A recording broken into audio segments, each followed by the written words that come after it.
Go ahead. Health, personality. I mean, there's a million things that get in the way of a great education, right? What's that? Technologically challenged. Yeah, it says a person with a smartphone in their hand. This is not a smartphone. Oh, it's not. There's a lot of barriers that get in the way. So when we built the company, we tried to break down these barriers. We wanted to set out a way to build technology that really helped eliminate a lot of those issues. So for example, people that are blind, you know, you think, how can they participate equally in a class?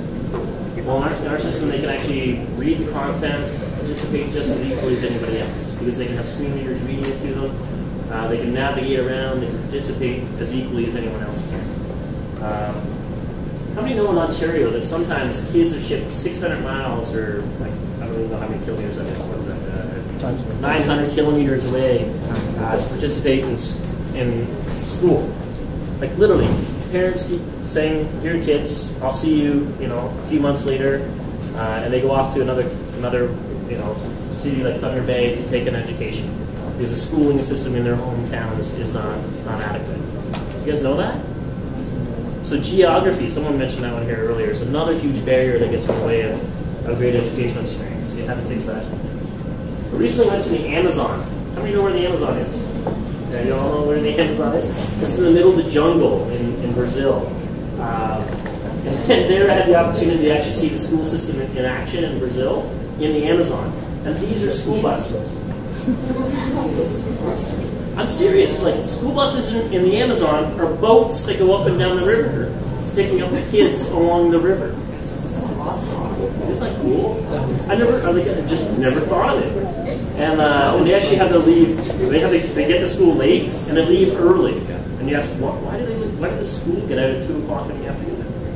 Well, it's because if you're traveling up the Amazon at night, it's pretty dangerous.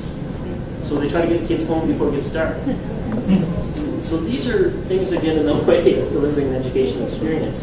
And so, you know, we as a company are trying to come up with good solutions to help, you know, solve some of these problems. But I thought that was pretty neat. I've never been passed by a school bus on the river before. Some of the other challenges that people have that we're trying to solve, like for example, firefighters in Edmonton are using our technology to do training just in time. So in this case, this was a quote from a firefighter saying, "Hey, it was great having, you know, firefighters perform CPR many times in their career, but to have a refresher immediately before a call was definitely a bonus." Well, that's cool, right? So having firefighters on the job working is you know, adding a lot of value to society because they can spend more time going out and helping people, whereas normally they would be off on a training course. And then how many students do you think are coming into higher education? How many students do you think are taking a university or college course right now today in the world? Worldwide, all around the world. Go ahead. 250 million? 250 million? No. 150,000. What's that? 150,000. 150,000. There's about 150,000 in Waterloo Region. 50 million? It's about 170 million students now. Okay, just under that. How many do you think are going to be coming into the system by 2025? So in about 13 years. You think it's going to be 3? Let's see, you guys are more ambitious than those.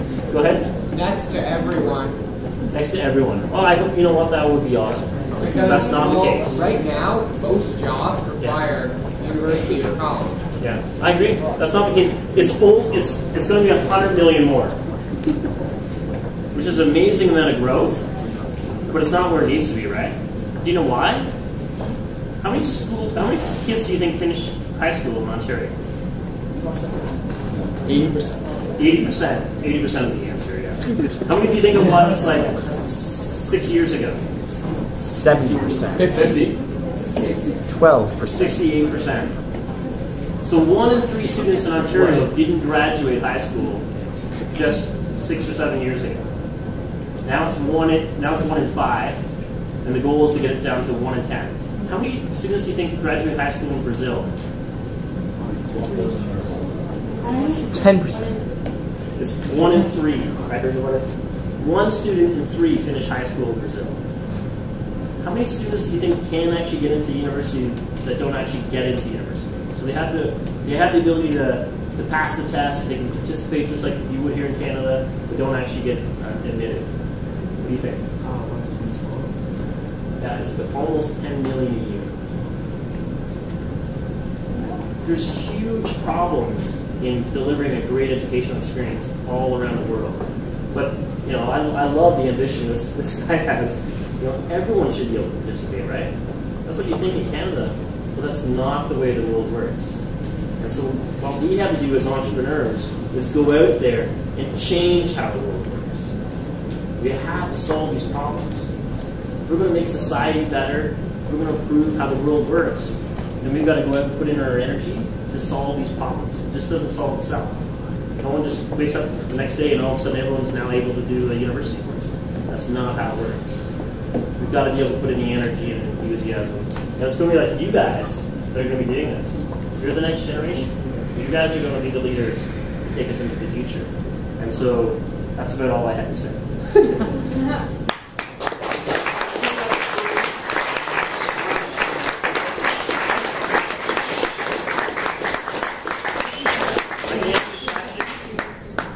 And I would also encourage you, any of you guys app developers, I see a couple of iPads in the room. Because we have a competition that we're doing right now. K-12 students can actually apply, not just university students.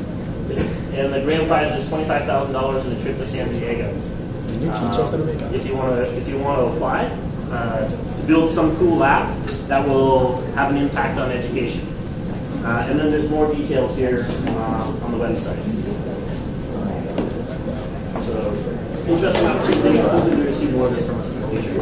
I can't do it.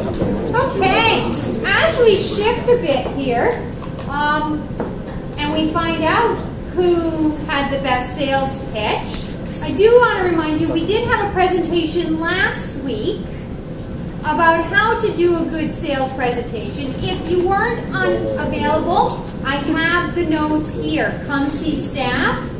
Great presentation. Okay. Also, as we move forward, win money at the end of the year awards banquet. As long as you have $100 in sales, you are entered in the sales lottery where you can get a first new $50 bill or a $100 bill.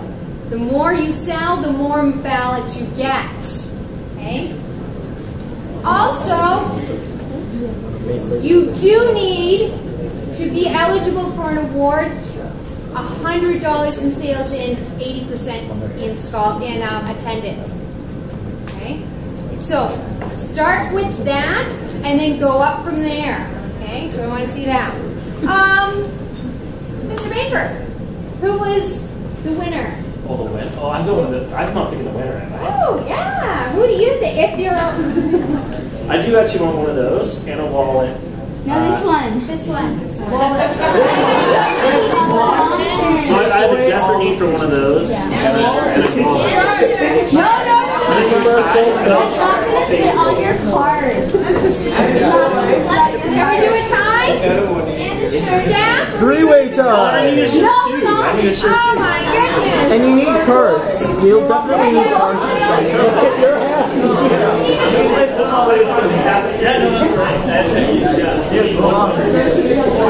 No, we just do it. Oh, is anyone?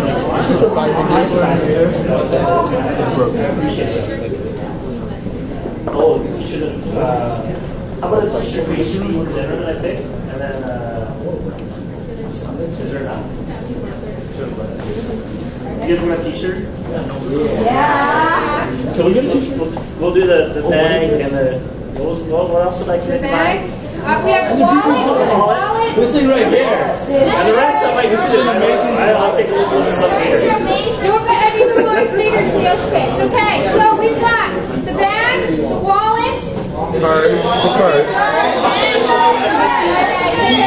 come up. How about all the presenters come up and get a shirt? How does that sound? Yes, Yeah, put it in. Don't